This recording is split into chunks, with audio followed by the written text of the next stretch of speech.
नमस्कार, लाख टके की बात में आप सभी का बहुत स्वागत है। आपके साथ मैं हूं नलिनी पांडे।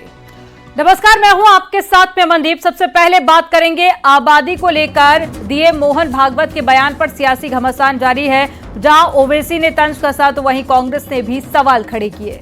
साथ ही बात करेंगे कांग्रेस की डेलीगेशन ने जहां संभल जाने की जिद की, वहीं पुलिस प्रशासन ने सख्ती बरतते हुए उसे रोक दिया। 10 दिसंबर के बाद कांग्रेस और एसपी का डेलीगेशन अब संभल जा सकता है। इसके बाद में बात करेंगे यूपी बीजेपी में संगठन चुनाव को लेकर लखनऊ में चल रही तैयारी की। लगातार हो रही बैठकों में चुनावों को लेकर पारदर्शी बनाने पर जोर दिया जा रहा है। बात करेंगे संसद में विपक्ष के गतिरोध की। 5 दिन से कोई कार्रवाई नहीं हो सकी है। सर्वदलीय मीटिंग में आज उम्मीद बनी है कि विपक्ष कल संसद की कार्रवाई चलने दे। वहीं उत्तरकाशी की बात करेंगे, जहां हुई महापंचायत ने सियासी घमासान तेज कर दिया है। सभी खबरें आपको विस्तार से दिखाएंगे, तो चलिए बुलेटिन की शुरुआत करते हैं।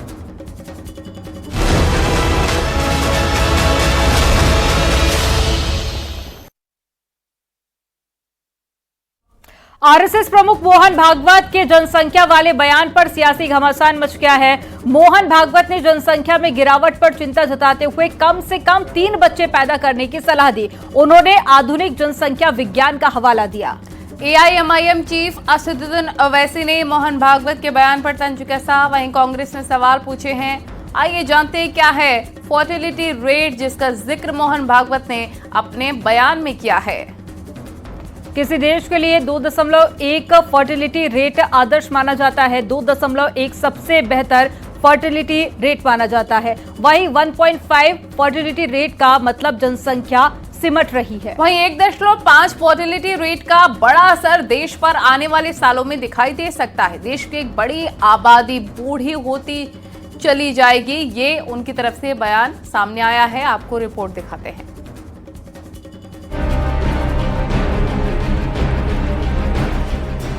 राष्ट्रीय स्वयंसेवक संघ के प्रमुख मोहन भागवत के आबादी पर दिए बयान के बाद से सियासी बयानबाजी थमने का नाम नहीं ले रही। देश में आबादी एक ऐसा विषय है जिसे लेकर अक्सर बहस होती रहती है।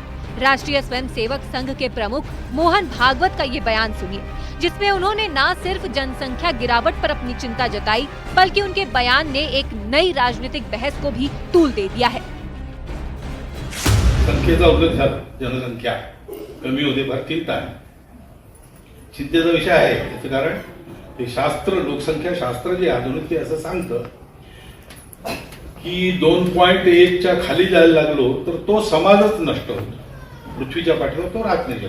कोणी त्याला मारायला असं नाही, तो काही नसलं संकट तरी तो समाज नष्ट होतो, पुढे चालत नाही। अनेक भाषा अशा नष्ट झाल्या, अनेक समाज असे नष्ट झाले। 2.1च्या खाली येतं का? आपल्या देशाची जनसंख्या नीती 1998 वगैरे मध्ये ठरली का 2002 मध्ये ठरली, साल माहिती आहे मला, पण त्याच्यातही असं सांगतात की 2.1च्या खाली 2.1 म्हणजे 0.1 तर माणूस जन्मत नाही ना, कधी 2 पेक्षा जास्ती पाहिजे, म्हणजे 3 पाहिजे कमीत कमी, शास्त्र सांगतं। पण ही संख्या ही याकरता महत्वाची आहे। मोहन भागवत ने अपने बयान में मॉडर्न पॉपुलेशन साइंस का जिक्र किया है। उन्होंने कहा कि जब किसी समाज की आबादी की दर 2.1 से नीचे चली जाती है तो धीरे धीरे वो समाज धरती से गायब हो जाता है।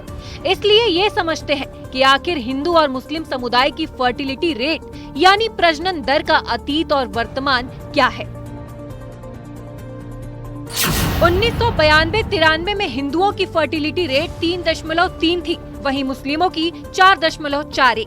1998-99 में हिंदुओं की फर्टिलिटी रेट 2.78 थी, वहीं मुस्लिमों की 3.59। 2005-06 में हिंदुओं की फर्टिलिटी रेट 2.59 थी, वहीं मुस्लिमों की 3.4। वहीं 2015-16 में हिंदुओं की फर्टिलिटी रेट 2.13 थी, वहीं मुस्लिमों की 2.62। 2019-21 में हिंदुओं की फर्टिलिटी रेट 1.94 थी, वहीं मुस्लिमों की फर्टिलिटी रेट 2.36। मोहन भागवत की ये चिंता हिंदुओं की घटती आबादी दर के 1.94 वाले डेटा को लेकर है।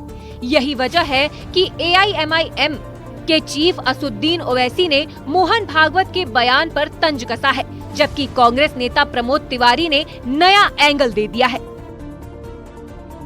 माशाल्लाह से मेरे को 6 बच्चे मैं पहले ही बोल दे रहा हूँ, फिर वो आप लोग बोलेंगे, वो पीछे से बोलेंगे वो इसी ने ऐसा बोला, और उसके 6 बच्चे हैं। नरेंद्र मोदी के भी 6 भाई हैं, अमित शाह के भी माशाल्लाह अच्छे हैं। अब नहीं, मोहन भागवत तो जब उन्होंने अपने आदमी को बना रहे सीएम यहाँ पर, तो उनको बोलना चाहिए उनके आदमी को, भाई तू स्कीम निकाल ले बच्चे पैदा करने की। मैं समझता हूँ ये सलाह उनको अपनी सरकार को देना चाहिए। लोग कहते हैं कि आजकल भाजपा सरकार में और आरएसएस में उतने मधुर संबंध नहीं, क्या उसी का नतीजा है? क्या सरकार की नीति क्या है और उनके बीच है? इस तरह की बयानबाजी करके वो या तो किसी को निशाना बना रहे हैं, वो भी उचित नहीं, या तो फिर एक बिन मांगी सलाह दे रहे हैं, वो भी उचित नहीं है। मैं समझता हूँ कि राष्ट्रीय स्वयंसेवक संघ के अध्यक्ष जी को इन सब चीजों से दूर रहना चाहिए। आबादी में गिरावट वाले ग्राफ पर मोहन भागवत ने चिंता जाहिर की है। हिंदू और मुस्लिम दोनों ही समुदायों में समांतर गिरावट है, लेकिन पॉपुलेशन साइंस के हिसाब से ये डेटा हिंदुओं के लिए खतरे की घंटी है। यही वजह है कि संघ प्रमुख के बयान को लेकर सियासी वार पलटवार जारी है। अब ये तो उनकी अपनी सोच है और ये जाहिर करता है कितना दिवालिया हो चुके हैं ये लोग, किस ढंग पर सोचते हैं। देश तब आगे बढ़ेगा जब गरीबी दूर होगी, बेरोजगारी दूर होगी, भ्रष्टाचार दूर होगा और महंगाई कम होगी। वहीं बीजेपी ने मोहन भागवत के बयान का समर्थन किया है। दिनेश शर्मा का कहना है कि जो आंकड़े सामने आ रहे हैं वो वाकई चिंता का विषय है। 2.1 का जहां पर आया है तो इसमें मुस्लिम आबादी की दर भी पहले से कम हुई है और हिंदू की आबादी दर तो बहुत ही कम हुई है। जो 3.4 हुआ करती थी हिंदू प्रजनन दर की, वो आज 1.9 के आसपास पहुंच गई है। ये चिंता का विषय है कि भारत कहीं बूढ़ा देश ना बन जाए। उन्होंने हिंदू और मुसलमान का वर्गीकरण करके नहीं, उन्होंने भारत की जो व्यवस्था है, जो विकास है, उसके संदर्भ में मैं जो समझता हूँ, हमको लगता है कि वो उनकी चिंता का विषय रहा है। दुनिया में कई देश ऐसे हैं जो तेजी से बूढ़े हो रहे हैं, यानी इन देशों की जनसंख्या में बुजुर्गों की संख्या तेजी से बढ़ रही है। जापान दुनिया में सबसे ज्यादा बुजुर्ग आबादी वाला देश है। इसके अलावा भी कई देशों में बुजुर्गों की संख्या बढ़ रही है। दक्षिणी यूरोप, जिसमें क्रोएशिया, ग्रीस, इटली देश शामिल है। माल्टा, पुर्तगाल, सर्बिया, स्लोवेनिया और स्पेन जैसे देश शामिल है। इन देशों की 21% आबादी 65 साल से हो चुकी है। सरकार ने सुप्रीम कोर्ट में साफ किया है कि वो फैमिली प्लानिंग को अनिवार्य बनाने के पक्ष में नहीं है।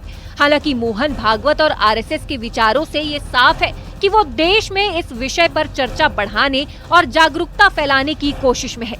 भागवत के इस बयान ने एक बार फिर से जनसंख्या असंतुलन और उसकी चुनौतियों पर गंभीर बहस छेड़ दी है। न्यूज़ 18 के लिए ब्यूरो रिपोर्ट। संभल में सियासी पर्यटन पर वार पलटवार जारी है। कांग्रेस का डेलीगेशन संभल जाने पर अड़ा हुआ है, लेकिन उन्हें संभल जाने से रोक दिया गया। हालांकि अब कांग्रेस का कहना है कि उनका डेलीगेशन 10 दिसंबर के बाद संभल जाएगा। वहीं समाजवादी पार्टी ने मुरादाबाद में जेल में बंद संभल के हिंसा आरोपियों से मुलाकात की। वहीं बीजेपी ने विपक्ष के सियासी पर्यटन पर भी तंज कसा है। रिपोर्ट आपको दिखाते हैं।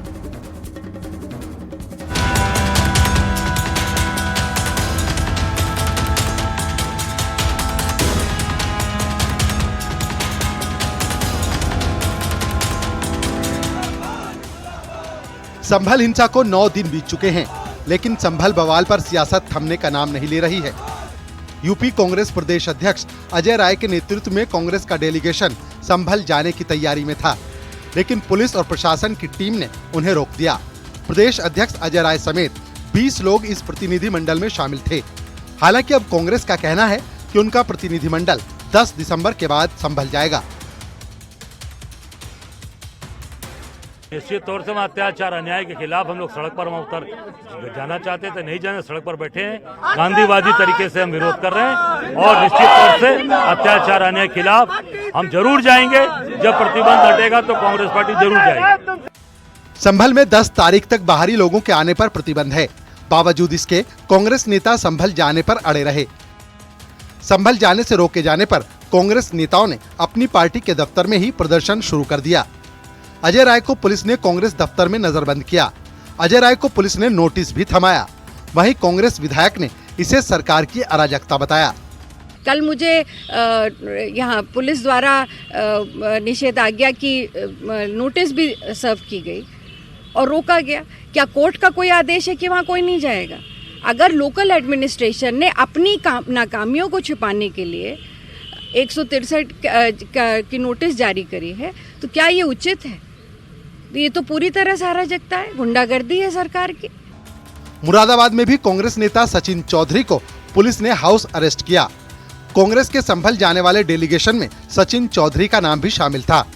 वहीं कांग्रेस के शहर अध्यक्ष ने उपद्रवियों को शहीद बताया। वहीं संभल सांसद जियाउर रहमान बर्क ने एक बार फिर हिंसा में मारे गए लोगों को 1 करोड़ रुपए का मुआवजा देने की मांग की।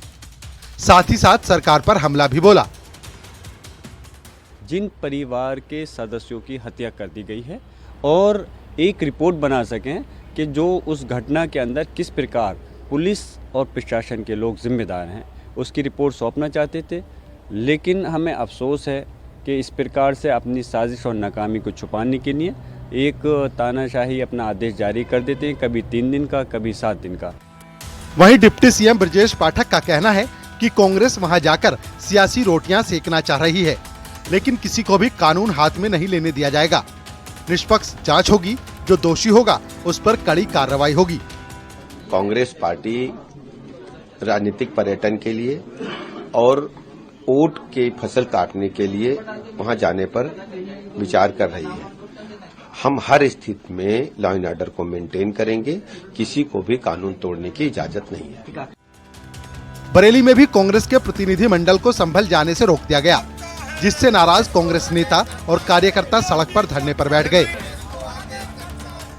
उनके तमाम निशानात हैं जिस्म के ऊपर, नील पड़े हुए हैं। 3 दिन तक कोतवाली में उनकी पिटाई की गई, उसके बाद उनको यहाँ भेज दिया गया। बहुत से ऐसे मरीज हैं, डायबिटीज़ के मरीज हैं, उनको भी ठीक से दवा नहीं मिली थी, लेकिन जेल अधीक्षक जी ने हमसे वायदा कराया कि शाम से सब लोगों को ठीक से दवा भी मिलेगी। आपका डेलीगेशन मिलकर आया, क्या आश्वासन दिया आपने? देखिए, हमने उनसे कहा कि समाजवादी पार्टी और हमारे नेता अखिलेश यादव जी हमेशा मजलूमों के साथ खड़े हैं और हर तरह की मदद करेंगे। हम लीगल मदद भी करेंगे और हम अच्छे से अच्छा वकील भी करेंगे। वहीं समाजवादी पार्टी का डेलीगेशन मुरादाबाद पहुंचा और जिला जेल में बंद संभल हिंसा के आरोपियों से मुलाकात की। संभल में हालात भले ही अब शांत हो गए हैं, पुलिस प्रशासन की टीम लगातार वहां मॉनिटरिंग कर रही है, लेकिन विपक्ष अब इसे राजनीतिक पर्यटन के तौर पर देख रहा है। न्यूज़ 18 के लिए ब्यूरो रिपोर्ट।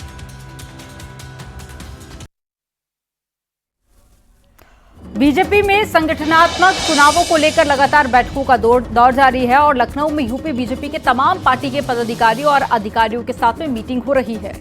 बीजेपी का दावा है कि अगले साल तक पूरे संगठन में बड़ा बदलाव दिखाई देगा। पार्टी चाहती है कि चुनाव साफ सुथरे और पारदर्शी तरीके से हों। वहीं यूपी बीजेपी अध्यक्ष और डिप्टी सीएम ने एक बार फिर से एसपी पर हमला बोल दिया है।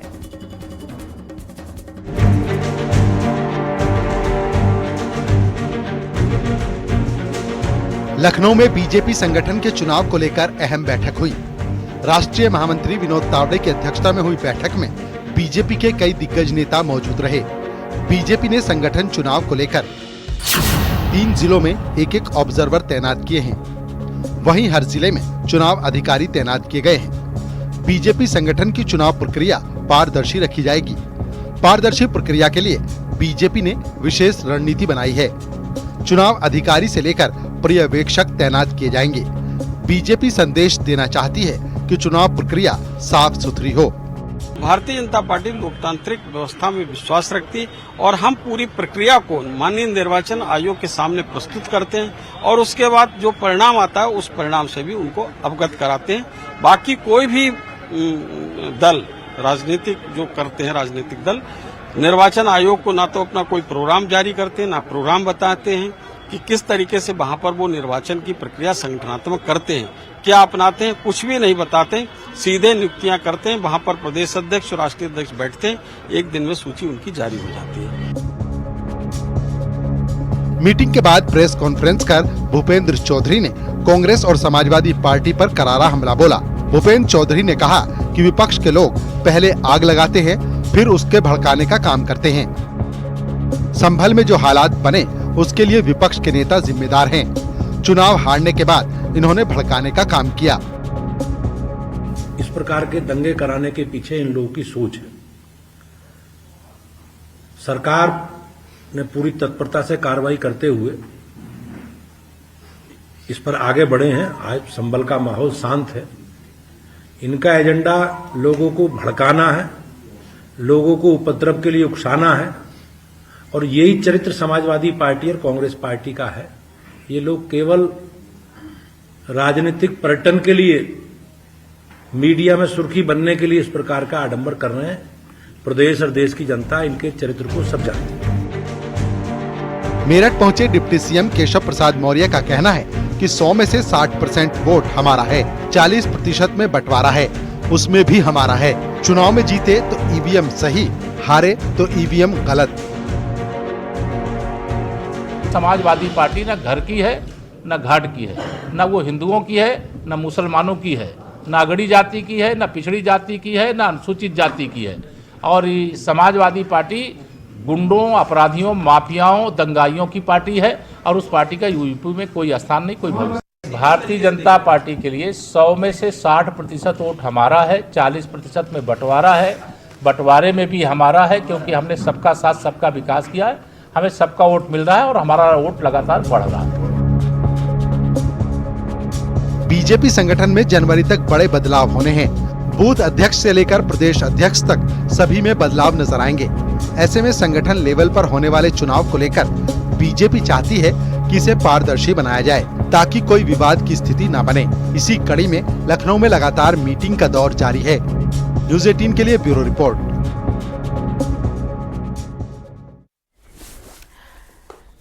इत्तेहादे मिल्लत काउंसिल के अध्यक्ष मौलाना तौकीर रजा ने विष्णु शंकर जैन को लेकर आपत्तिजनक बयान दिया है। उन्होंने कहा है कि विष्णु जैन जैसे कई लोग सरकार के पाले हुए हैं। आपको बता दें कि विष्णु शंकर जैन वाराणसी की ज्ञानवापी और संभल जामा मस्जिद केस में हिंदू पक्ष के वकील हैं।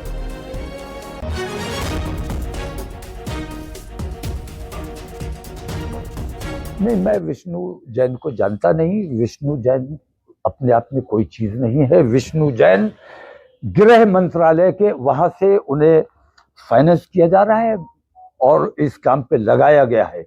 और इस किस्म के कितने विष्णु जैन सरकार ने पाल के रखे हुए हैं। कई योगी पाले हुए हैं, धर्म के नाम पर जो नफरतें फैलाने का काम करते हैं। कई ऐसे गुंडे भी पाले हुए हैं जो जेल में रखे हुए हैं, लेकिन जब कहीं हादसा होता है और ये लोग खुद कत्ल करते हैं तो उन लोगों का नाम ले देते हैं जो जेल में बैठे गैंग चला रहे हैं। संसद का शीतकालीन सत्र पिछले सोमवार को शुरू हुआ, लेकिन लगातार हंगामे के कारण कार्यवाही नहीं चल पाई। सत्तारूढ़ और विपक्षी दलों के बीच में आज बैठक के बाद अब 13 और 14 दिसंबर को संविधान पर चर्चा होने पर सहमति बनी है। वही एक दिन संसद चलने का खर्चा करीब 10 करोड़ है और उस हिसाब से करीब 50 करोड़ रुपए अब तक संसद न चलने से बर्बाद हो चुका है। देखिए इसी पर हमारी खास रिपोर्ट।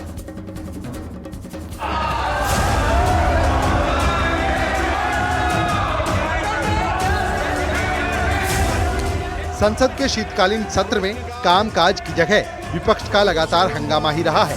संसद के शीतकालीन सत्र के दूसरे हफ्ते का पहला दिन भी हंगामे की भेंट चढ़ गया। आज इस सत्र का छठा दिन था। हालांकि कामकाज के लिहाज से एक दिन संविधान दिवस के तौर पर मनाया गया, यानी कामकाज को लेकर संसद के 5 दिन हंगामे की भेंट चढ़ चुके हैं। बांग्लादेश के अंदर हिंदुओं के ऊपर अत्याचार हो रहा है, मंदिर तोड़े जा रहे हैं। मंदिर इस्कॉन प्रमुख को गिरफ्तार करा लिया। जो लोग वैध वीजा लेकर के हिंदुस्तान आना चाहते हैं उनको रोक लिया गया। हमारी सरकार कर क्या रही है, अपना इकबाल दिखाए ना। आज भी संसद की कार्यवाही शुरू होते ही विपक्ष ने हंगामा शुरू कर दिया। पहले संसद की कार्यवाही 12 बजे तक स्थगित हुई, फिर सदन को पूरे दिन के लिए स्थगित कर दिया गया। ये कॉन्स्टिट्यूशन का हक है भाई। अवाम कुछ सवाल कर रही है, वो हमारी ऑपोजिशन विपक्ष में जो बैठते हैं, ये हमारी फर्ज धर्म बनती है कि हम आके यहाँ उनकी आवाज यहाँ सुनाएं। कोई शक है, कोई सवाल है, कुछ सच है, कुछ असत्य है, ठीक है, मगर जब ये है तो पूछने का हक तो रहनी चाहिए। ये सब चर्चा का विषय है, जनता से जुड़ा हुआ विषय है, तो क्योंकि सरकार इस पे चर्चा नहीं होने देना चाह रही है, संभल पे नहीं होने देना चाह रही है, मणिपुर पे नहीं होने देना चाह रही है, इसलिए बार बार स्थगित कर रही है। जनता के मुद्दे हैं, जनता का बात रखने का हमें मौका दिया गया है, हमें बोलने का मौका दिया जाए, यही इनसे अपेक्षा है। विपक्ष अपनी मांग पर अड़ा हुआ है। वहीं विपक्ष के नेताओं ने लोकसभा अध्यक्ष ओम बिरला से मुलाकात की और सदन में चर्चा की मांग की। सर्वदलीय नेताओं के साथ हुई बैठक में सदन को सुचारू रूप से चलाने के लिए विपक्ष राजी हो गया है। संविधान पर लोकसभा में 13 और 14 दिसंबर को चर्चा होगी। वहीं 16 और 17 दिसंबर को राज्यसभा में चर्चा की जाएगी। मैं फिर से अपील करना चाहता हूं, जितना भी अपोजिशन पार्टी के सांसद है, जितना भी अपोजिशन पार्टी के लीडर्स है, सबसे अनुरोध है कि जो आज एग्रीमेंट हुए हैं और पार्लियामेंट चलने के लिए तैयार हुए हैं, हम सब मिलकर के पार्लियामेंट को अच्छा से चलाएं। देश सुनना चाहता है, देखना चाहता है कि हमारा सांसद कैसे काम करते हैं। इसलिए कल से सुचारू रूप से पार्लियामेंट चलेगा, ऐसा एग्री हुआ है और ऐसा ही चलेगा, मुझे पूरा उम्मीद है। संसद में विपक्ष के हंगामे के बीच करोड़ों रुपयों का नुकसान हुआ है। कामकाज बाधित होने से अब तक जनता की कमाई का 50 करोड़ रुपया सुहा हो चुका है। संसद में हफ्ते में 5 दिन काम होता है। रोज सुबह 11 बजे से शाम 6 बजे तक संसद चलती है। संसद में 1 घंटे का लंच ब्रेक होता है। एक दिन में 6 घंटे कार्यवाही का वक्त होता है। साल 2018 में लोकसभा सचिवालय की रिपोर्ट के मुताबिक सदन चलाने में हर घंटे 1 करोड़ 60 लाख रुपए खर्च होते हैं, जिसके हिसाब से एक दिन का खर्च करीब 10 करोड़ रुपए है। ये अवसर होता है, विपक्ष का कोई भी सांसद हो वो सवाल कर सकता है और सरकार को स्पष्टीकरण भी देना पड़ता है। यही लोकतंत्र का हिस्सा है, लेकिन बहुत कमजोरी में विपक्ष आ गया। मुझे लगता है कि जो नतीजा है उससे उस नतीजों ने उनको झकझोर दिया। नतीजा ये हुआ कि हाउस नहीं चला। सूत्रों के मुताबिक संसद में चर्चा के दौरान समाजवादी पार्टी को संभल की हिंसा का मुद्दा और तृणमूल कांग्रेस को बांग्लादेश के मामले को उठाने का मौका मिल सकता है। 25 नवंबर से शुरू हुए संसद के शीतकालीन सत्र में अब तक गतिरोध बना हुआ है। अब देखना यह है कि मंगलवार से संसद में ये गतिरोध टूटता है या नहीं। न्यूज़ 18 के लिए ब्यूरो रिपोर्ट।